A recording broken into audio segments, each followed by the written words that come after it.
Hola, el día de hoy empezaremos a hablar sobre esta cuarta unidad que se llama la argumentación como práctica crítica y autocrítica. En ella haremos un repaso de lo que fue el método macroargumental para crear argumentos y después hablaremos un poco sobre las objeciones que podemos realizar o que pueden realizarnos cuando estamos haciendo argumentos y luego cómo prevenir estas objeciones y cómo responderlas. También veremos la diferencia entre los argumentos subsidiarios y los principales y por último hablaremos de los recursos argumentativos principales. Primero que nada, hay que aclarar que para poder hacer un buen argumento no basta con saber hacer silogismos o conocer los tipos de argumentos, que son lo que hemos visto hasta el momento, sino que hace falta poder hacer realmente una evaluación de las herramientas que podemos utilizar y sobre todo en qué momento es preciso utilizarlas. Para poder empezar a revisar cómo utilizar estas herramientas argumentativas, repasemos la otra manera de argumentar. De los silogismos ya estuvimos hablando mucho durante el primer parcial. Ahora recordemos cómo se hace este modelo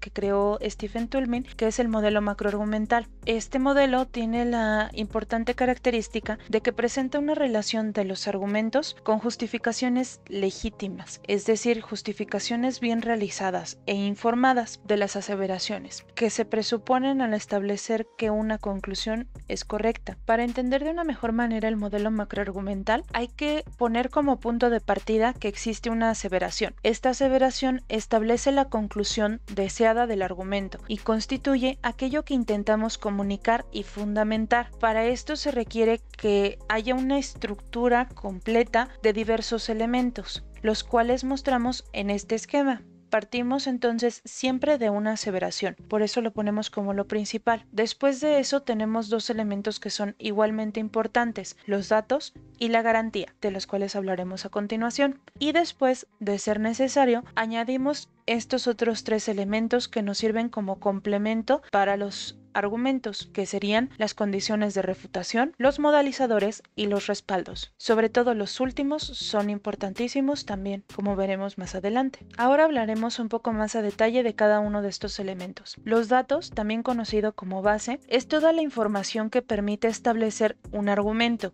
Los datos son los antecedentes para estructurar ese argumento. Son una parte muy similar a lo que conocemos como premisas. Cuando hablamos de fundamento, nos referimos precisamente a esos datos con los que cuenta una argumentación. Es entonces una función de los datos dar apoyo a la hipótesis y crear así una conclusión. Es decir, estos datos nos sirven como explicación o como fundamentación para poder entender cómo es que llegamos a esa conclusión. Por su parte, la garantía es el elemento que permite establecer cómo, a partir de una evidencia o de ciertos datos, se obtiene una tesis. Parte esencial de este argumento va a ser entonces la garantía, ya que es un puente que une los datos, es decir, la explicación que vamos a dar, con la aseveración, que sería nuestra idea principal. Por ejemplo, tenemos este esquema en pantalla donde nos está poniendo primero como aseveración que las personas que leen mucho tienen mejor ortografía. Esa es nuestra idea principal de este argumento, es lo que tratamos de demostrar o de explicar. Después tenemos unos datos que nos mencionan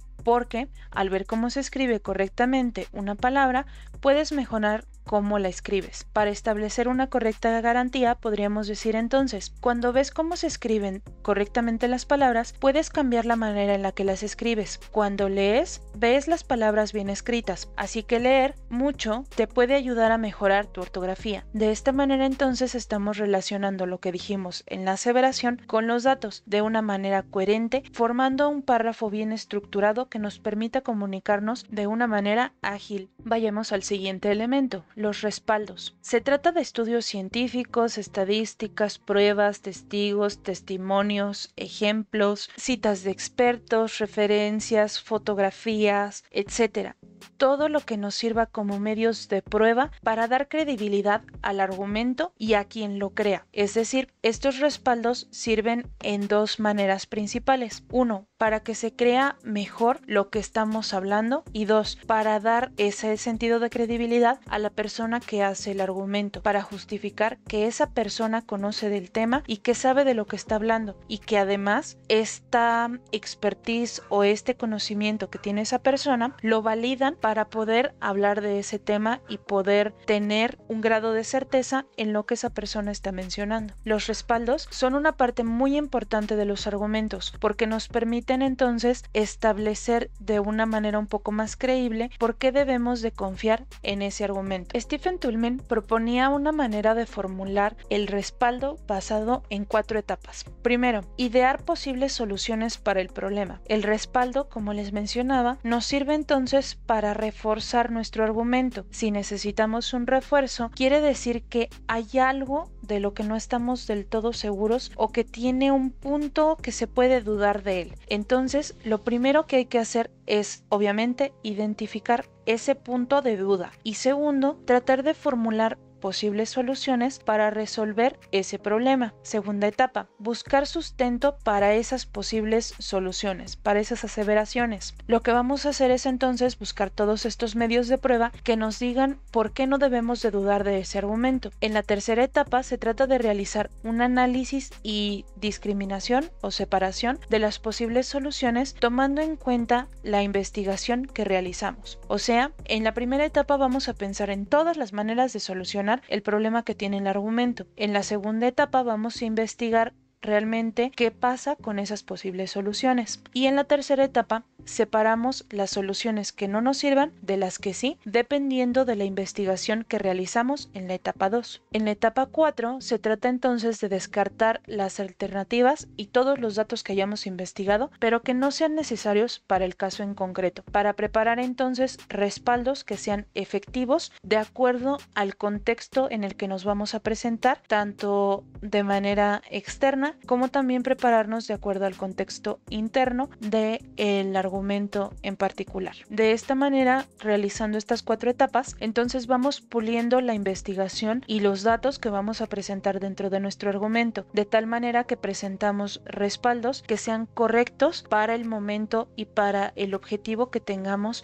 con ese argumento en particular. Y no necesariamente tenemos que presentar toda la información que encontremos, porque hay veces que no se vuelve efectivo. A lo mejor ese argumento lo necesitamos para convencer a una persona y si le presentamos un montón de información, los vamos a aburrir y no nos van a entender, no nos van a comprender y menos los vamos a convencer. Por eso hay que entonces hacer este proceso de pulir esa información para no presentar cosas que no necesitemos, sino solamente lo justo para lograr el objetivo del argumento. El siguiente elemento del modelo macroargumental son las condiciones de refutación o excepción, también conocidas como reserva. En toda argumentación se deben de prevenir las debilidades y transformarlas en algo a investigar, en un asunto de indagación. Las condiciones de refutación o excepción son precisamente la contradicción de la aseveración que estamos presentando. En el modelo de Toulmin, el argumento no se puede considerar universalmente verdadero, es decir, cuando veíamos los silogismos vimos también los elementos o las condiciones de verdad y validez, y podríamos definir entonces con el silogismo si un silogismo era verdadero o falso. El modelo de Toulmin menciona entonces que no podemos considerar que un argumento siempre sea completamente verdadero, porque se tratan de razonamientos y todos pensamos de maneras diferentes, así que entonces ese razonamiento tanto puede ser verdadero como falso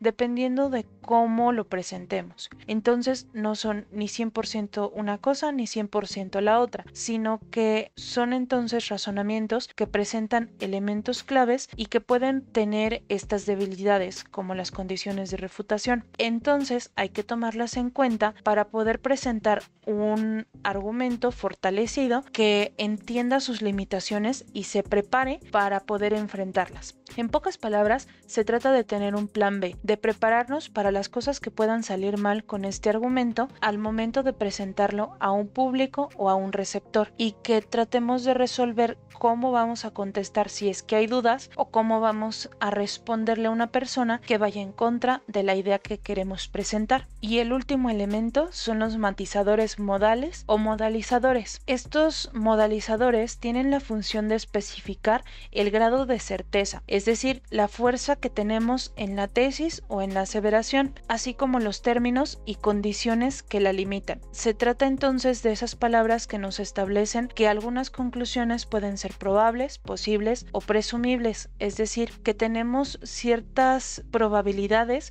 de que nuestra conclusión sea correcta, pero no estamos del todo seguros, ya que muchos de los argumentos incluyen entonces elementos de probabilidad y la función de los modalizadores es establecer entonces esta probabilidad dentro de las aseveraciones o de la tesis. Son palabras como las que vemos en pantalla, frases como no puede ser verdad que, puede considerarse que, debería ser verdad que, podría ser verdad que, ciertamente tal cosa, probablemente esta otra, o tal cual pasó esto otro. Son entonces palabras que nos definen qué tanta certeza o qué tanta seguridad tenemos en nuestro argumento y van a cambiar completamente la manera en la que lo entiende el receptor o el público que recibe este argumento. Por eso son tan importantes tenerlas en consideración y usarlas apropiadamente, de acuerdo a la seguridad que realmente tenemos en este argumento. Por el momento, de mi parte sería todo. Si tienen alguna duda, pueden dejarme un comentario o mandarme un mensaje y con todo gusto les ayudo. Muchas gracias